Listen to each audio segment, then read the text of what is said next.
Welcome to the UtahRealEstate.com online course for comparative market analysis, or CMA.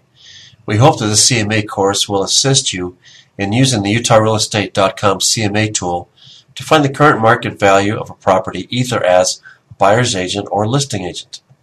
Remember that as a licensed agent or broker, you bear full responsibility for the CMA data and information that you provide for your clients. Okay, let's take a look at the roadmap for this CMA course. Of course, there are several methods for estimating the true current market value of a home. The CMA tool for this course can be used in a straightforward procedure or CMA process flow in estimating value. On this page, we present an overview of a step-by-step process flow for completing a CMA with this online tool.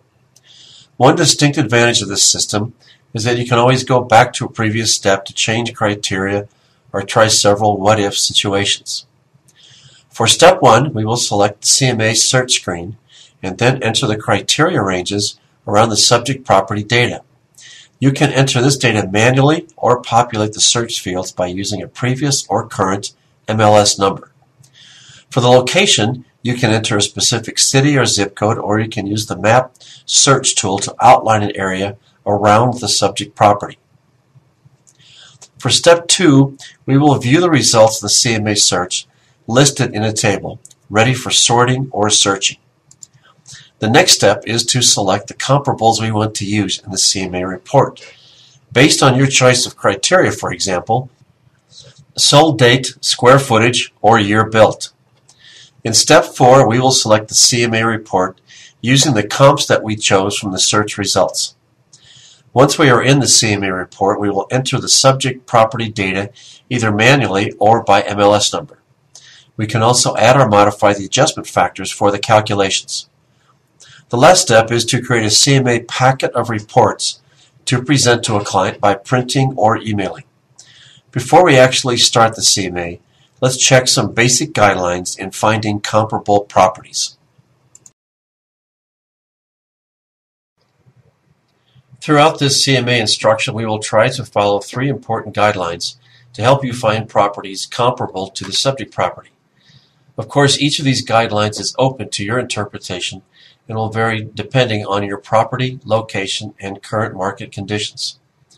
The first guideline is to search for properties similar to the subject property. That means similar style, lot size, square footage, and within a reasonable range for the year the subject property was built. The second guideline is same location. This might mean a 1-mile radius or the same subdivision or the same neighborhood. The third guideline is recently sold. Recently sold usually will mean a maximum of 180 days back from the date of the CMA. Since any of these guidelines can vary, it would be helpful to also include information and guidance from your broker and from local appraisers as well. The subject property that we will use for this CMA is a fictional property, but very typical of residential properties throughout most areas. This slide shows the property data necessary for completing the CMA. We will use a fictional Sandy, Utah address. This subject property is a rambler with 3,000 total square feet. Actual year of construction is 1975. This may differ from the effective year built, often determined by the local county assessor's office. The property has a 2-car attached garage. It also has 5 bedrooms, 2 full baths, and 1 3/4 bath.